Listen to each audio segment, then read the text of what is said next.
welcome to today's video. In today's video, I'm going to be doing a James Charles. I'm going to be trying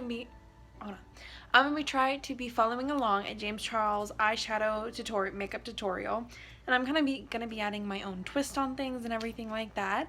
So I hope you guys enjoy today's video, and also try not to judge me because it's not great. It's not amazing, but it kind of like works out alright. So yeah, I hope you guys enjoyed today's video. And, let's go. Packing brush like this is the Morphe M335. This is my all-time favorite for setting the eyelids in place. I'm going to dip this into a little bit of my setting powder, tap off the excess, and I'm just going to make sure that the concealer is set right in place. Okay, so I'm just going to do like a light shade. There we go, that is our brow laid and in place, and now we can finally get to move on to the fun part, the eyeshadow. Today I'm going to be using the 35B palette. I'm first going to grab my M441, which is the biggest fluffy brush, and dip into the yellow shade in the bottom corner. For this particular look, our yellow is going to act as our transition shade. Holding the brush at an upward angle, I'm going to go in right into my crease and start using circular motions to place that shadow right up in there and to blend it out. When applying the shadows, I'm making sure to pack the color right in the crease and then doing my circular motions to blend them out. This will make sure that the shadow doesn't get all the way up to the brow bone and look muddy and unblended, because that is obviously not what we want. You want to keep the yellow up here in order to make a nice transition between skin tone, color, and then your crease. Next, we're going to move on to our darker shade, which in this case is going to be our orange. So to do this, I'm going to grab my M433, which like I was saying is my favorite crease brush, and I'm going to dip into the bright orange shade. I'm still going to hold my brush at a slight upward angle, but I'm going to hold this one a lot more horizontal to my face, and it's staying exactly where we want it in the crease, and the outside bristles of the brush are going to do the job of blending it into that yellow shade without bringing it all the way up to the brow bone. Similar to the yellow shade, I'm going to pat that shadow in there to make sure it's very, very pigmented, and then just do a mix of windshield wiper motions and small circular motions to make sure it is evenly blended out. It's really important to keep in mind the pressure that you're using on your brush throughout your entire makeup process. You want to use heavier pressure when applying the shadows to make sure that they really get pressed in there so they're pigmented, but when you're blending them out, you want to use super light pressure. I mean, I'm literally barely even touching my eyelid at this point. It is just the tips of the bristles that are running against it that are really going to make everything blend together without placing any new product on. Once you're happy with that blending, to make sure it's really perfect, I'm going to go back into my original transition shade brush, dip into a little bit more yellow, tap off any excess, and then go right over the border between the orange and the yellow to make sure that everything is blended together and that the yellow doesn't get lost in all of the blending and brush work. Our next darker shade is going to be our red, so once again I'm going to grab another M433 brush and dip into the red shadow right up in here. When I'm applying this color, I am actually holding the brush almost completely horizontal to my face to make sure that the color gets distributed into exactly the crease and the crease only and doesn't get blended anywhere upwards. I'm next going to go back into my M433 that have the orange shade on it and blend right over that red in between to make sure that the orange doesn't get lost and to ensure that there is an even transition between the yellow and the red. It takes a lot of practice, a lot of patience, and a lot of time to really master the art of blending, and the best way to do it is to really go in and make sure that every color is blended seamlessly together and not cutting any corners. Next is going to be our final color, which is dark purple. So for this, I'm going to grab my M506, which is that tiny little fluffy brush. I'm just using the same brush.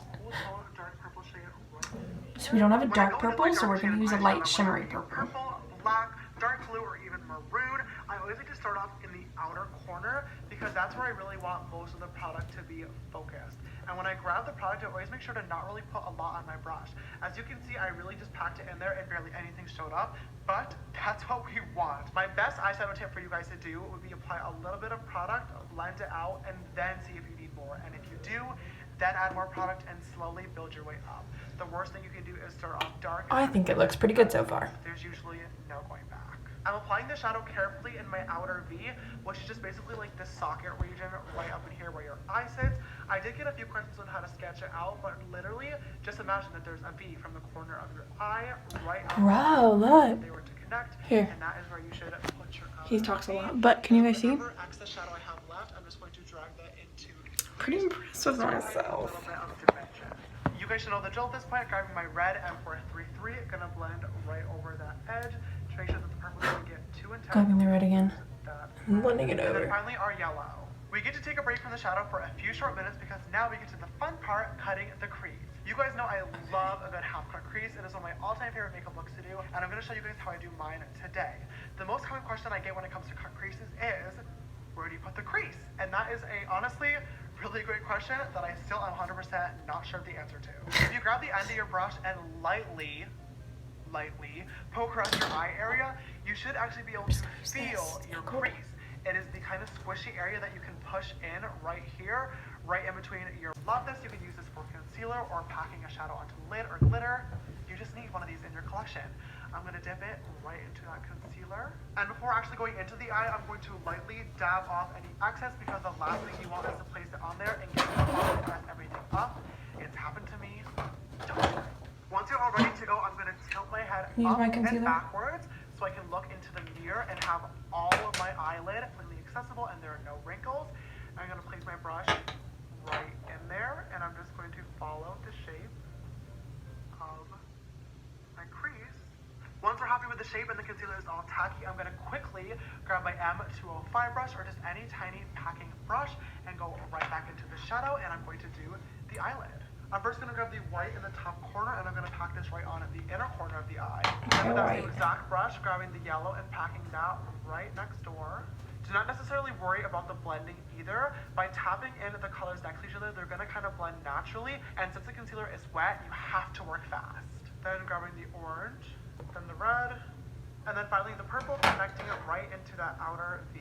As you guys can see, even while packing these shades on there, I still have my head tilted backwards, which might look crazy, but I promise you this makes it so much easier to get full access to your eyelid and make sure that you don't get any shadow where you don't want it to be, and you get it right up to that crease line. Similar to up here, how we kept going back in with each individual color after the fact to make sure it was blended, I'm going to do the same exact thing.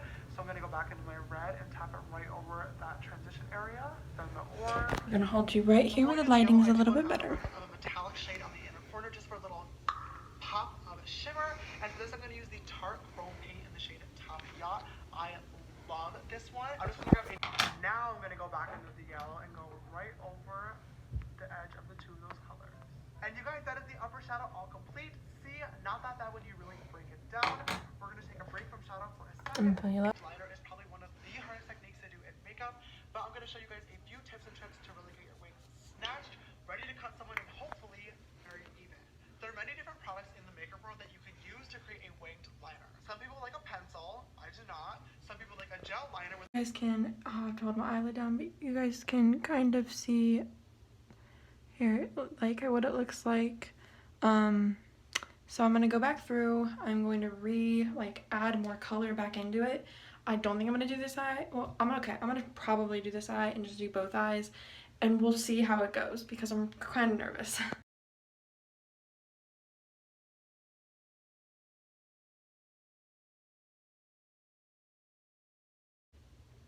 Okay, so my eyeshadow palette is the Profusion Cosmetics one. So I'm using that one, and the shadows aren't as pigmented as James's palette that he was using, but you can, and he didn't show you the under eye that I filmed, but I just kind of like based off the makeup look did it myself. So what do you guys think? Because I tried, and I think honestly for my first time doing like an extravagant makeup look, I am pretty impressed. So I think I'm gonna go back into the other eye and then I'll show you guys what it really looks like. Here it is, everyone, the finished look.